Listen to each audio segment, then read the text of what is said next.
Getting back to the first comment, you do look at the age of us all around this room, there might be a few breaks. That might be, definitely. Cameras good. Okay, cameras on. Okay, we're ready to go. Okay, thank you, Mr. Chair. And so you're calling the meeting to order? Yes, we'll call this meeting to order today. And just for the record, we were missing a few people Yes, they're away, excused absence at a conference. at a conference, yeah. So the mayor, Councillor Strang, and Councillor Vasarovich. Thank you. So, adoption of the agenda. Resolve the agenda for the meeting be adopted as circulated with the following additions. Communication for action, 5.4, Mateo Event Center grand opening. I'm a mover, Rob, second Dave, all in favor? Move. Okay, so Mr. Chair, there's no receptions or delegations, so we move on to the communications for action. So the first one is an invitation to the Ile de Shane, Shane. yes, We're not Business doing- Expo, and it's on, Excuse me, yes, sir. we're not gonna do the minutes? Oh, sorry, I missed the minutes. Sorry. So confirmation of the minutes. So resolved that the minutes of December 10th, 2024 regular meeting of council be confirmed. Moved by Dave Sutherland, second by Rob. All in favor? So moved. So like you said, no reception of delegates, communication for action. So there's a business keynote speaker, and there's a two-day expo starting on the 22nd and the 23rd, and individuals have been, and all member municipalities in the John Q have been invited to attend. David Chilton is the person who's the keynote speaker there that they've encouraged people to attend. He's known for the book written as The Wealthy Barber. And so my recommendation is that with so many members of council missing today's meeting, that we just pass these resolutions as resolved council be authorized as opposed to individuals. Okay, sounds good. So resolved council be authorized to attend the Ile de Shane Business Expo keynote speaker David Chilton on January 23rd, 2025. Moved by Councillor Spicer, second by Councillor Belanger, all in favor? So moved. Okay, the next is the invasive, and that is on the 22nd, the Aquatic Invasive Virtual Summit. It's a virtual meeting on January the 22nd from 9 a.m. to 1 p.m. It'll be on Teams, and again, since this is available to all council members as part of the AMM, so I'm recommending that we just move forward with a resolution for all of council. Yeah, So- well, Dave, you're on that, you were used to be on that board for Gully, you're not anymore? Well, I'm on the Gull Lake board, Yeah. but this is a little different, it's got nothing to do. Oh, it's the Well, species. it does, yeah, it does, but I got unfortunately, unless they get it changed, is a weed board meeting. Oh, okay. Can I have? Yeah, so all of council then? No, it's okay. Yes, so resolved, council be authorized to attend the AMM Aquatic Invasive Species Virtual Summit by Microsoft Teams meeting on January 22nd, 2025. Moved by Councillor Belanger, second by Councillor Sutherland, all in favor? So moved. Don Minty called me, I'll call her later. Yeah. Interlake, the next one is the Interlake Eastern Regional Health Authority meeting, and Councillor Spicer had provided this, and again, it's on January the 22nd. And I'm assuming probably only Councillor Spicer's going to that one, or others are, Maybe Mayor Fugel, she might? maybe. So we could do the same thing for this one. So Leave it resolve, open? Yeah, leave it open for all council members. So okay. resolve council be authorized to attend the Interlake Eastern Regional Health Authority Better Income Health by virtual workshop on January 22nd, 2025. Moved by Councillor Spicer, second by Councillor Sutherland, all in favor? So moved. And finally, an event that's happening on a different day than the 22nd. This is the new item that was added, which is the Mateo Event Center in Selkirk grand opening. And they are doing a ribbon cutting, and it's at 12:30 p.m. With some entertainment and wine and cheese. And it starts at 2 p.m. for the formal opening and the ribbon cutting. So what is this? Sorry. It's an event center that opened in Selkirk on Dufferin Avenue, right? It's the old church, the old funeral parlor from many years ago. Oh, okay, way down there? Yeah, on Dufferin, right off Main, Yeah, right by the old bus The depot. bus garages. yeah, I know where that is. And The he's old in funeral chapel. Past counselor of St. Andrews, Matthew Cretchen, Okay, AKA housing mogul, owns many properties. yeah. So it's just like a rest, or a center, like an It's event been- center? or like a It's hall? been renovated and modified to become an It's event gonna be way center. more than just a hall. Like he's doing monthly events, comedy nights, stuff like that. Oh, okay. Yeah. So is there any interest here? No, we got Glad he it, was so. interested. Yes. So, Councilor Basarowicz said he was interested. Haven't heard back from the other councilors. So why don't we do this one as council as well, and we'll see who can attend. They'll oh, go. hold it, you know, everybody go? Okay. Make it available for everyone. And so resolve council be authorized to attend the Mateo Event Center grand opening at the Mateo Event Center in Selkirk, Manitoba on January, I think that was 17th, wasn't it? 18th. 18th, 18th. 17th is the reply date. Oh, okay, sorry. Okay, so on January 18th, 2025. Okay, moved by Councillor Spicer, second by Councillor Belanger. Boulanger. All in favor? So moved. Sorry, Robert. That's okay.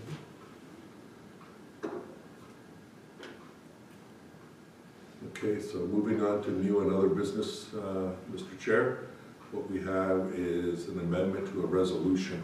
This is a resolution that was received, which stated that the subdivision application for Rural Living, Inc., for the subdivision of the lands. The owner of it did try to get a hold of me during the public hearing to change the name because they needed it as a company name, as a corporation. And we weren't able to deal with it at that point, so we're updating that resolution in order to change it to the corporation name, which is the corporation that they're moving forward with. So it'd be Which- the numbered company, Alberta? Exactly, yeah. Okay. And so what we have as a resolution to that, it's quite an extensive resolution, Okay, so I'll read it off. any questions? Do you have any questions, Scott? So it's just the name change, the rest of the resolution's exactly the same. Exactly. Okay, thank you. Okay, anyone else? No? Okay, go ahead, you got it. Whereas Resolution 2024-660 is to be amended, and whereas council amends said resolution to read as follows: read subdivision application number S24-3068, proposal of 244-2300 Alberta Inc. to subdivide lots 33 and 34, Plan 2726. Resolved that council approve the said application subject to the following conditions. Applicant or submits confirmation in writing from the RSA Clement stating that A, taxes on the lands be subdivided for the current year and any arrears have been paid. B, required applicable fees be paid as per bylaw 8 of 2023. C, provide a digital copy of the plan of subdivision to the RSA Clement. 2, applicant owner submits written confirmation from Manitoba Hydro and Centrogas that an easement agreement has been entered into with Manitoba Hydro and Centrogas with respect to existing and future facilities associated with the subdivision, and a plan of easement as required by the Real Property Act has been provided. 3, the following is a condition of approval. The owners are to choose one of the following 2 options. The owner relocate existing access southwards to the proposed property boundary for shared use, or that the SAM be revised so the proposed property boundary is located down the middle of the existing access for the shared use. Statutory requirement under the Transportation Infrastructure Act, a permit is required from Manitoba Transportation Infrastructure to construct, modify, relocate, remove, or intensify the use of an access.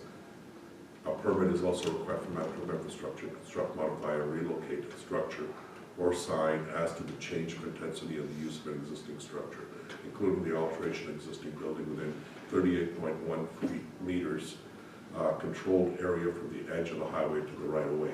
In addition, a permit is required by Manitoba Transportation for any planting placed within 15 meters from the edge of the highway right of way. Do you have a mover? Oh, we have a question, Scott? Nope. No, mover, Scott's moving it. Second, Mr. Boulanger, all in favor? So moved. So the next one, Mr. Chair, 6.1. St. Hubert, Hubert's Game and Fish Association? Correct. And so what this one is, 2 Sundays they're looking for to add to their, or to change, or, correct. yeah? I was just looking at the numbering scheme, that it's not really a sub of 6.1, and we'll correct that as part of the Oh, numbering scheme. okay. But that's why I was hesitant speaking to it, sorry. Oh, I got confused by the numbering scheme, but, so it's really 6.2 on the agenda, and we'll adjust the other number items in the agenda so that it's recorded. And so in this one, they are asking for 2 Sundays as per their operating hours and as they had requested as per the requirements for St. Hubertus. They are to request the additional Sundays if they are, and to give up Saturdays on those particular weeks. And those particular. Yes, sir. This is just the same as it was last year? Correct. I Last thought year. every year Oh, okay, because I thought it was It's the same as last year, except they get the 6 days a week with Sundays off, and any Sunday that they're supposed to make a request specifically. We also requested of them last year to make that request at the beginning of every year so that it was clearly dealt with. I thought that's what I was reading. So But it's, they have to give up a Continuation. Saturday for the Sunday. yeah, Correct. there's no change really, they just, Any comments by Yeah, anybody? thanks. Anything? Anybody? Scott? Just a question for administration. So this is right in line with their conditional use approval? Correct. Okay, thank you. Okay, cool. Dave moves it. Second, Mr. Boulanger, all in favor? So moved. Okay, we'll consider that was read as per the, I didn't get a chance to read the resolution. Oh, yeah. As written. Yeah. Okay, so moving on to the next item will be the Recreation Outdoor Conference. It's a request to send our recreation manager to the conference on March 5th to the 7th in Winnipeg, and he needs to register prior to the 7th. The registration cost is $510. We're recommending approval. Okay. So do I have a mover? Any questions? Let me read it, Okay. Mr. Chair.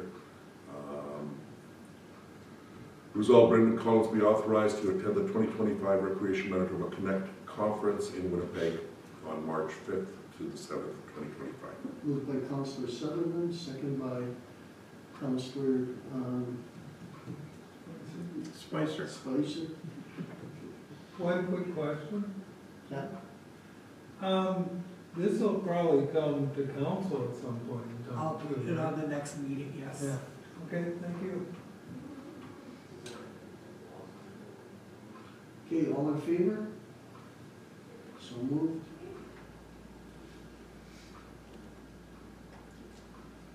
Okay, so the next is a development agreement and this is dealing, Valley Fiber? correct. So this is dealing with Valley Fiber, and this is just authorizing us to sign off on it. This is a piece of property that was sold off on 100 Road 100, and what it was a small little piece that was sold off to Valley Fiber. They were going to put their switching station in there. One of the requirements was not to make, and the reason for the development agreement was to make sure that, because of the residents had some concerns about towers being put on that site, and that's what this development agreement's about. So there's no towers there, just a building. Just a little bit. Okay. Any It's for questions? fiber, so fibers don't normally have. Any questions? No? Mover? Let me read it, Mr. Chair. And,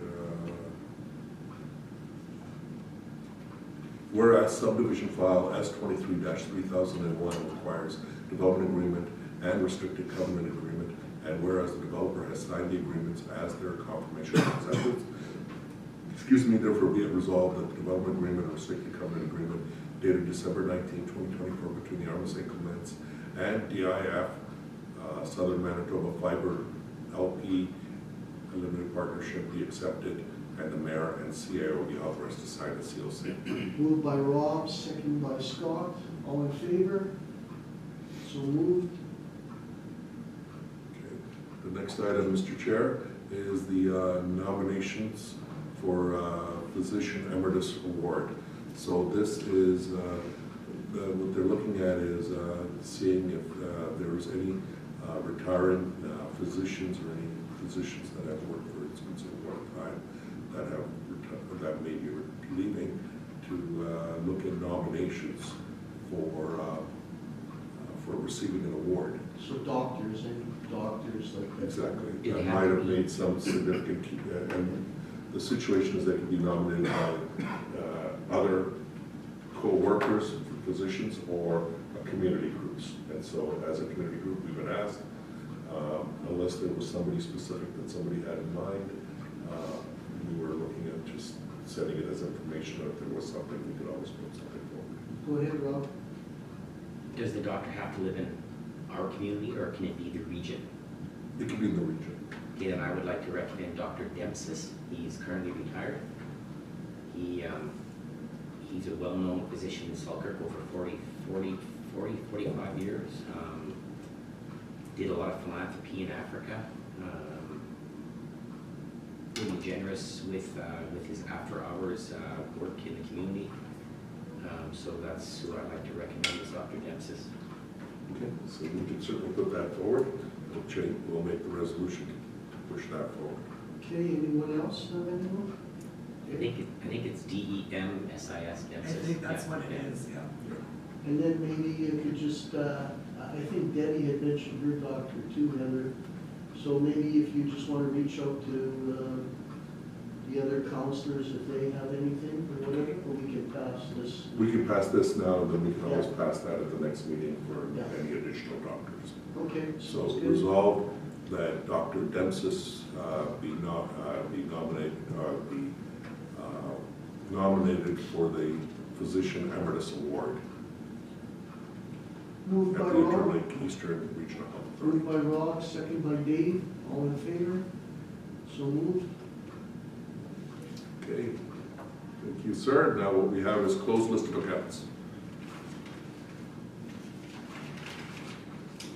So, resolved, council approved the January 14th, 2025 list of accounts, check numbers 24001744 to 2500038 in the amount of $3,405,243.41 for payment.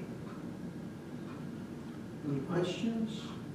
I do have a question. It was, I forget which one it was, the company does the snow removal, I guess for the lot, and I guess for the daycare, I'm not sure.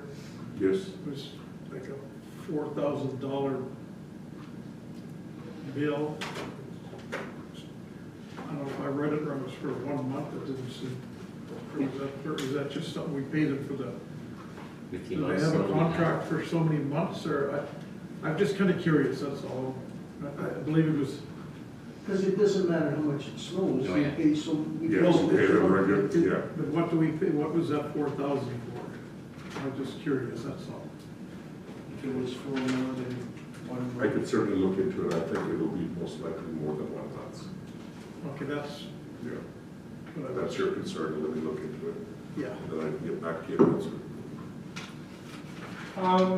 I'm just wondering about these council check listings. I'm assuming that once the audit's done, we're gonna get rid of this list, start a new list? Because some of these are like almost a year old now. The what, sorry, lists? The council check listing. Yes, yes. Okay. So This this is is probably the last report for these ones, and then we'll start a new. Exactly. Yeah, okay, perfect, thank you. Okay. All right, so moved by Dave. Oh, Yes, yeah, I did, yeah, I did read you that, yeah. read, yeah. So moved by Dave and second by Scott. All in favor? So moved.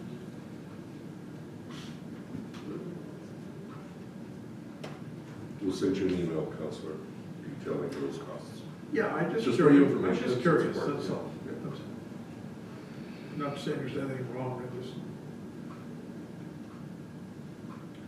Okay, so what this one is the Manitoba Softball Hall of Fame banquet. We usually have some people attend this banquet.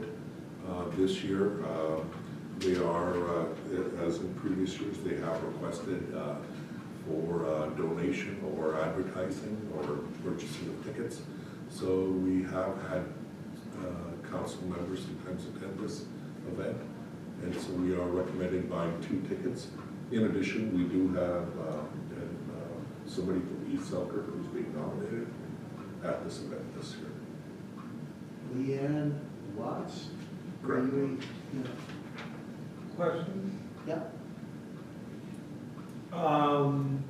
Do we have to purchase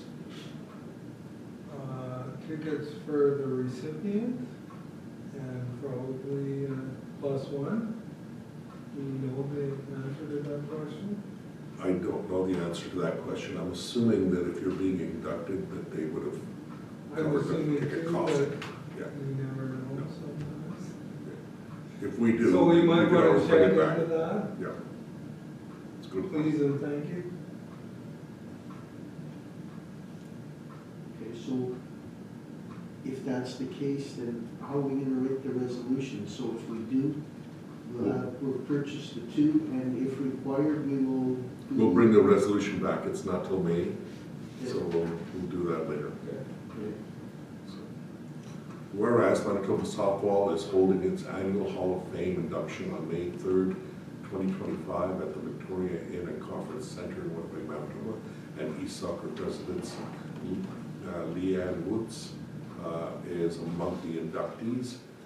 Worths, and whereas Manitoba Softball has requested either the purchase of tickets to the event or the purchase of an advertisement in the event program, therefore be it resolved that council approve the purchase of 2 tickets to the event and authorize 2 members of council to attend. Moved by Rob, second by Scott.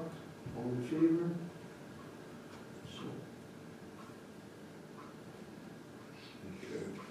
The next is STARS. They are once again requesting for funding, and they again have come back asking for $1 per resident, which is the same request that they made last year, and I think it's been going consistently.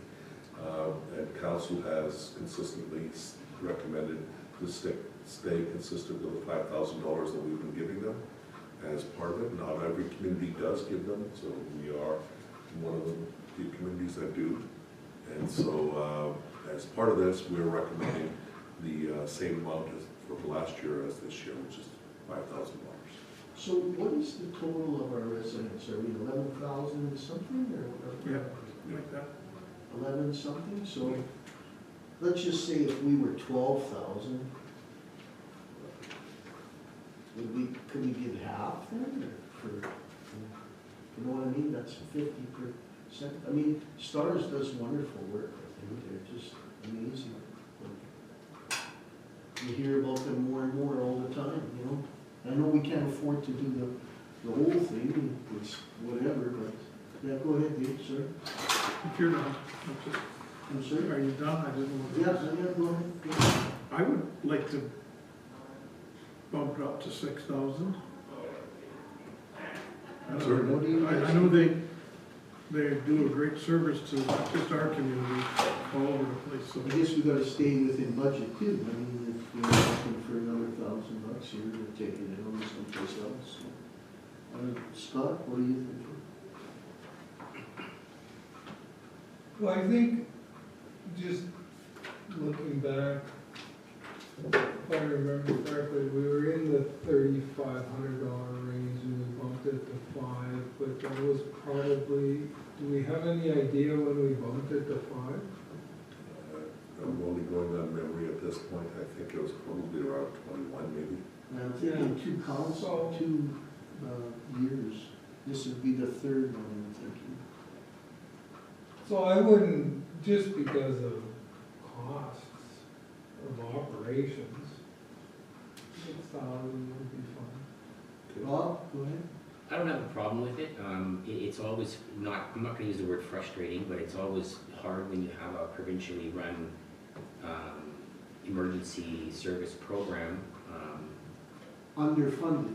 Perhaps, Yeah. I haven't looked into the details of it, but it would always be nice to know provincially what other RMs are giving stars. Not that it makes our decision any different, it's just me being curious, like of 200 municipalities or 198, whatever we are, you know, how many are actually giving to stars? And, you know, perhaps it's something that's brought up at AMM that more municipalities should get involved and make the cost share a little, you know, spread out a bit more than just a few giving to the program. It is a wonderful program, I would concur, so I don't have a Well, problem. it's a good point, but then you get into all these hospitals, how they're run with these lotteries now, Mhm. too. I mean, here we are buying tickets, you know, trying to save, almost buying a ticket Yeah. to save somebody's life. Yeah. You know, you're trying to, you know, building new wings or getting new, Yeah, uh, and I don't have a problem in supporting the provincial government when they ask us to give them a hand, that's not an issue. It should go both ways though, when municipalities are asking for a hand, so I have no problem with 6,000, good thank you. point. Scott? And I have to concur with Councillor Boulanger, like, they probably wouldn't be asking us for $1 per capita if there were more municipalities involved, right? Yeah. So, Nothing is specifically available that says that how much is being contributed towards it. I think we asked, and didn't they say they wouldn't tell us, Heather? Wasn't that it? No, that, Was that it, or no? I think that might have been that, let me check. Yeah. They weren't required to give out that I remember there information? was- If I remember, I don't I know. think we did ask them. Oh, Yeah, yeah, yeah. I think so. Can't even remember anybody's name, but who can remember that?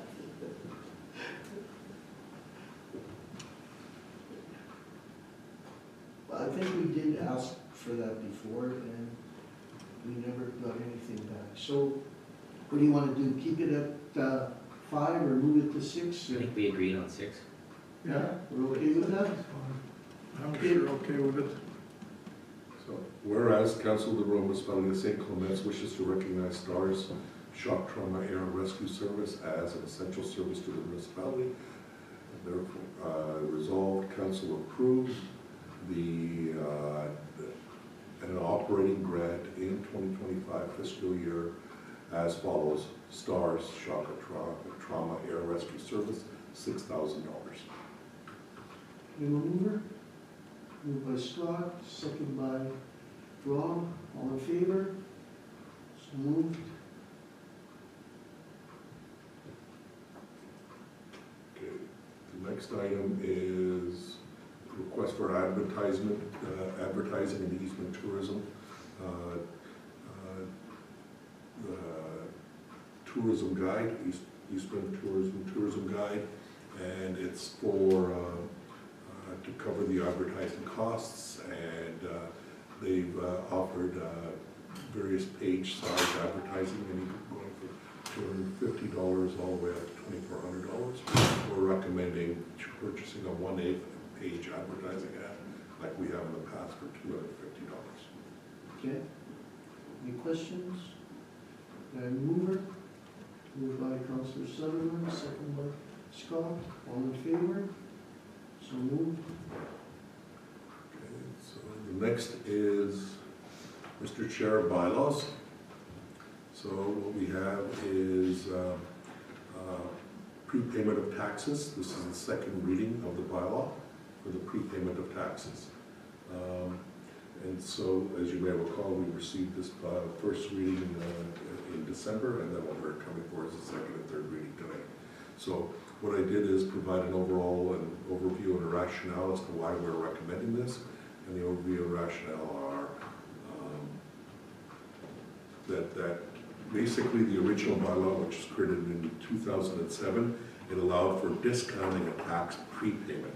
If somebody was able to, if they prepaid their taxes well in advance, and it was intended to be able to make sure that we were able to get the funds in the system earlier, which would then reduce the need for borrowing and other things that the municipalities usually do. It was never actually implemented because, for various reasons, I'm not sure what they were exactly, but it was passed, but it was never really actually implemented in the sense of communicating or even used. Current practice in many municipalities is they don't offer these discounts. I know that this was bandied about in the past, somewhere around the early 2000s, about looking at offering these kinds of solutions. But in the end, lines of credit and other things worked much better for municipalities, as opposed to trying to bring some cash in earlier and then try to manage it. Because of that, we recommended that this offering prepayment of discounts is just not worthwhile, and just to clean up our bylaws, we're recommending to repeal this bylaw. So we brought bylaw 11 of 2024 forward to repeal bylaw 21 of 2007. And so the first reading was held on December 10th. Why? Because it streamlines overall governance and alignment with our current municipal norms, aligns with modern practices. Prepayment discounts are outdated. As a matter of fact, what we have is a much better system, which is the TIF program, where people are basically payment in increments over the direct payment. And then it removes any unused and redundant bylaws for the administration, obviously. That somebody can't come back and say, oh, you have this bylaw, I need you to do something about it. And avoids unnecessary financial complexities. So we're recommending that we go forward with this and repeal the bylaw. Okay, so we're going to get the second reading. Yes, resolved that bylaw 11 of 2024 being a bylaw to repeal bylaw 21 of 2007 be given second reading. Moved by Scott, second by Rob, all in favor? Okay, so now the third reading, and then everybody has to keep their hands up to the council. So, resolved bylaw 11 of 2024 being a bylaw to repeal bylaw 21 of 2007 be read a third time. Okay, moved by Dave, second by Scott, all in favor? So it's unanimous. All four. So, next is communication for You have a information. question? Sorry. Oh, go ahead. I can't remember, but now we were kind of talking about this. If it was a new subdivision, you bought a house, you didn't, Pay tax. excuse me, did we get a, we We got a. repealed that one. Okay, I just Yes. checking. Yes, We that thought it one would be was, a good that was idea. repealed earlier. Okay, And that one was used by some, but not to any No, extensive yeah. level. And it turned out to be more complicated than necessary because it was if you had made the application, it was the permit holder, and usually the developer was the permit holder or the construction company, and the homeowner that was paying the taxes wasn't necessarily the same person. So it was only applicable to those individuals. And a lot of people didn't know about it. They were Yeah. coming after the fact Yes. and asking about yeah, it. we So thought it it was was a a good big, incentive at the time, but we did get rid of that, okay. I thought, I just want to make sure, thank And you. just for council's information, there's been some talk back and forth with various CAOs in the eastern region. And I think one of the RMs is looking at introducing something like that. But all the various other RMs have, if they had it, they removed it, or they don't have it. Okay, you. So, communication for information, the one I wanted to bring to council's attention, because it'll be coming forward for some attendance issues later, is the AMM. Now, there will be, this year, the spring convention will be held in Winnipeg, and moving forward, there will be a convention, the spring convention starting the next year will be always in Brandon, and the fall convention will always be in Winnipeg. So I think a lot of people were saying that it was much more difficult to get to Brandon as opposed to coming to Winnipeg. In the fall. Yeah, just from the snow and the storms and the So- wind, yeah. In Brandon, still in the fall this year. Still this year, the Or convention both will in be, Winnipeg. they'll both be in Winnipeg, the spring and the fall. Okay, perfect. And then after this, it will start moving forward, spring in Brandon, and fall in Winnipeg. Okay, thank you. And so, the other is the fall conditions report. You know, if you've got some time and want to go through some light reading, I think it's a fairly extensive report of 40-some pages that you made, not overly complicated from what I can tell. It doesn't really say much though. No. Like it gives you an idea, but it's the disclaimer of what's gonna happen. Yes. Well, Any early- snowstorms or how fast the melt happens, all those things are the factors. Early in the year. I didn't bother reading it. I didn't, I don't know. Maybe in the springtime if they have something a little different. And then we have the Northeast Watershed District minutes. If there's any comments on that. If nothing, then we can go directly to council reports. Okay, Rob, would you like to start? Mr. Chair, I have nothing to report since our last meeting. Okay, Mr. Sutherland? Thank you. The only thing I have is January 9th, our meeting in Selkirk. The speaker was Lauren Peltier from the MMF. Just to kind of report on where they're going and what they've accomplished. And it's quite a long talk for about half an hour. It was interesting. But all just about the ongoings of the MMF. I heard there's people living in that new building. Yeah. Well, there is, Yeah, before there is, Yeah, It's a beautiful building. isn't it? yeah. Come off that bridge, it's just a bang. Yeah. That's all our meeting. Scott? Thank you, Mr. Chair. December the 10th, we had committee of the whole, policy discussions and administrative updates and recreation updates. And then the same day we had council meeting. December the 11th, I attended a Manitoba Association of Watersheds meeting, and that was an HR issue discussion. The 14th of December, we had the Christmas party. Very well done. I gotta commend staff. Once again, wonderful job. December 17th, our PD budget meeting. And then another budget meeting on the 18th, as well as a regular meeting for regular planning. December 19th, we had the library regular meeting. And January the 9th, we had committee of the whole, policy discussion about some development. That's all I have. Okay, I have nothing since our last meeting. Deepak, do you have anything you want to share? Just those regular meetings, and I will be sharing a much more detailed on the next meeting as I do at the end of the month. Okay. Heather, do you have anything? Heather is good, so we're all good there. So now we're gonna go in camera. Resolved, council recess the regular meeting and go into in-camera to discuss legal and personnel issues, and further be it resolved that all matters discussed and remain confidential as per 83(1)(d) of the municipal act. Do I have a mover? Moved by Scott, second by Dave Sutherland. All in favor? so moved.